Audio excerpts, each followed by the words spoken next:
welcome to CIO News. I am Khushbu Soni, your host for the broadcast and chief editor at CIO News. This is our exclusive interview series on the topic of Voice of CIO. It is a recorded session and will be available on our website, that is cionews.co.in, and our CIO News LinkedIn handle. It gives me an immense pleasure in inviting our guest for today on this episode. He is Mr. Mohamed Hamed, the Chief Technology Officer.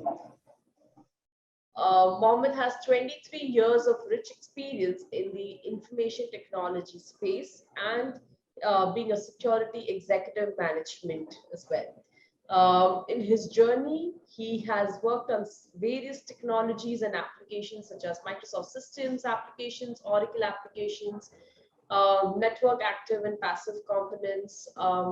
He's worked through computer technical support and troubleshooting and many digital transformation initiatives as well.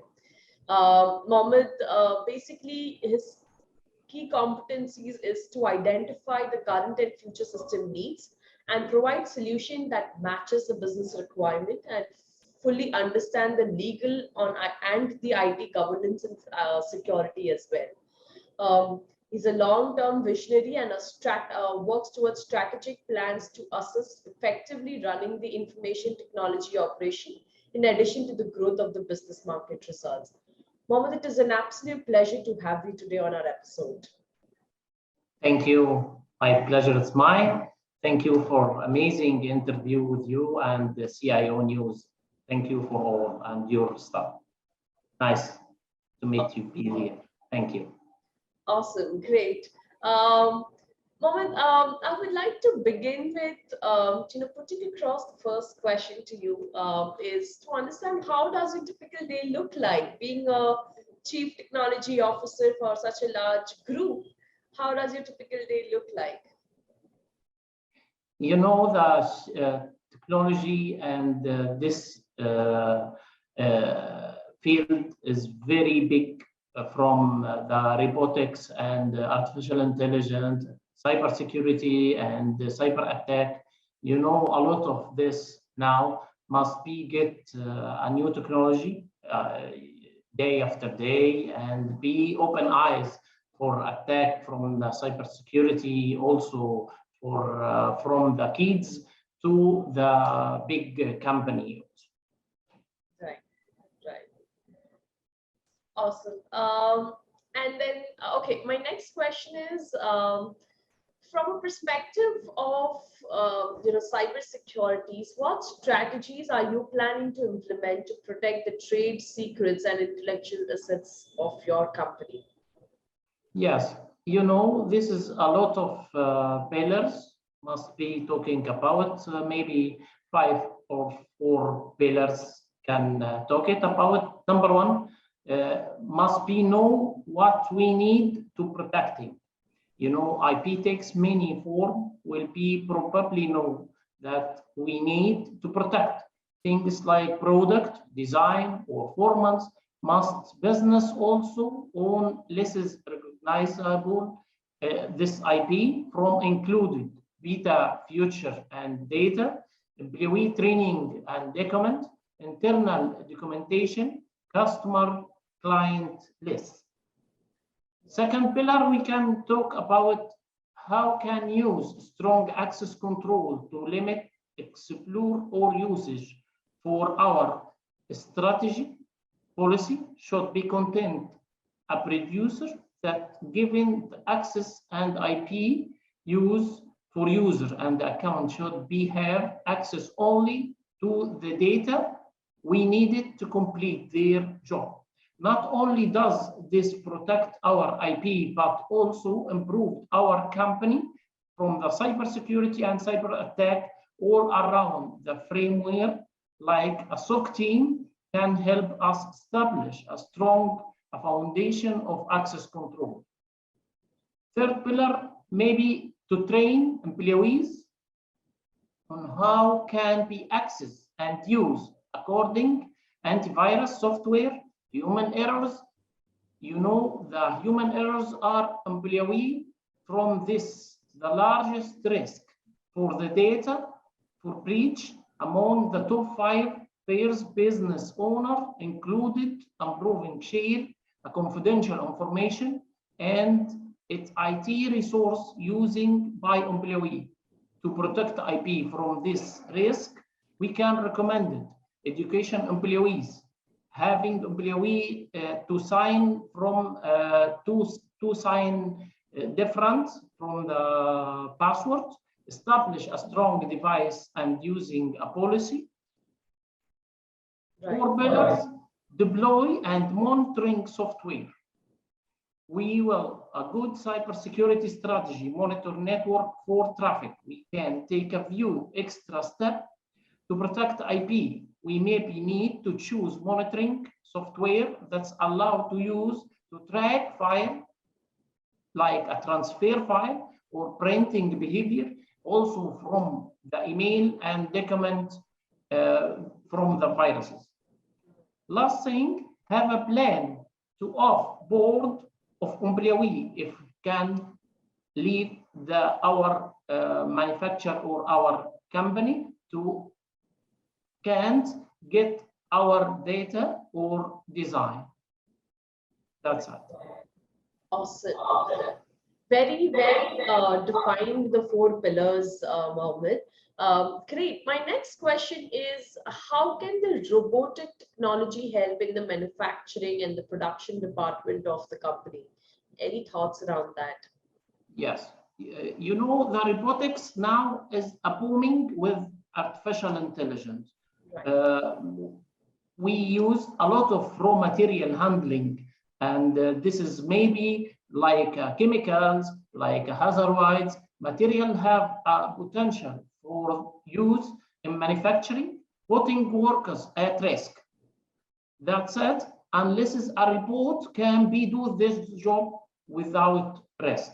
Round the clock operation, for example, people can easily become over this and get a lot of 24/7 for the clock. We have we work at 24/7 per week. Also for electric uses, robotic can be automated, can be cost efficient for every type of company with many tools. No, not available for human, like a small business or a few benefit of automation without overcreasing costs. For robotics are not element a job. This is a manufacturing industry war of robotics are unnecessary because of job. This security, there are need to far through it since robot. Also, we can increasing and maximum of output of our capacity from robotics to get a zero wrong or human error. Correct. Very true. Awesome. And can the robotic technology give a competitive advantage to the company, and how you can highlight few use cases? Yes, this is knowledge about for productivity benefit automation. Many companies still handling common business practice manual, missing out of efficient and potential connectivity advanced. A lot of organizations should be considered a robotic processes automation for a back office operation and even some front office processes, which are currently still done manually according of this option. For example, we can increasing employee satisfaction or reducing time and improving customer experience, and also reducing the error and increasing revenue. We can enabling compliance, robotic processes automation, migrating this risk data that goes in board with manual operation. Right. Awesome. Great. And how can artificial intelligence help in creation of better ceramic components? Yes. Yeah. You know, artificial intelligence is a core to manufacture real-time features. We can use artificial intelligence in our manufacturing or in retail time monitoring provide many benefits, including troubleshooting production, potential tracking, scrap rate, meeting customer delivery data, and more. It is an excellent source for how can get data can be used in training machine learning modules to supervise and monitoring and sorting and handling and approve all this for the no humanity error for with artificial intelligence. Awesome. My last question is, how can robotic process automation, RPA, revitalize the traditional ceramic industry? You know, traditional, there is a difference between traditional and automation to get our robotics processes automation. Automated equipment and information technology have enabled the company to shorten its manufacturing processing to 4 days, much than the industry average around 20 days.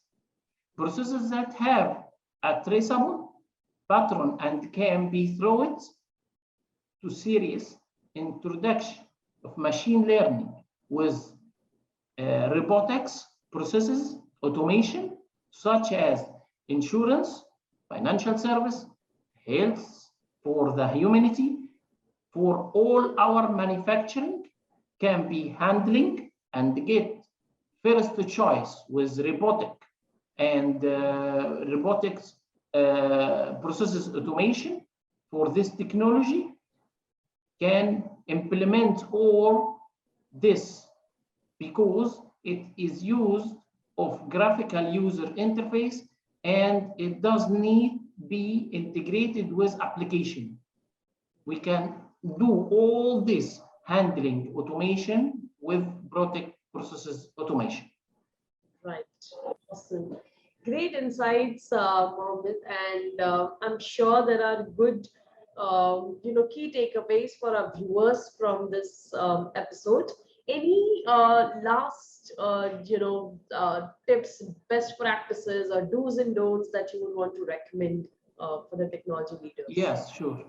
For manufacturing and retailing must be get two pillars, one for robotics and second one for intelligence with machine learning must be covered with cybersecurity learning for all employees. Right. That's it. Right. Awesome. Wonderful insights, Mohammed. Once again, thank you so much for joining us on Voice of CIO series of CIO News and participating on the episode of ours. Many thanks for you and the CIO News, and have a good day. Thank you. Great. Thank you.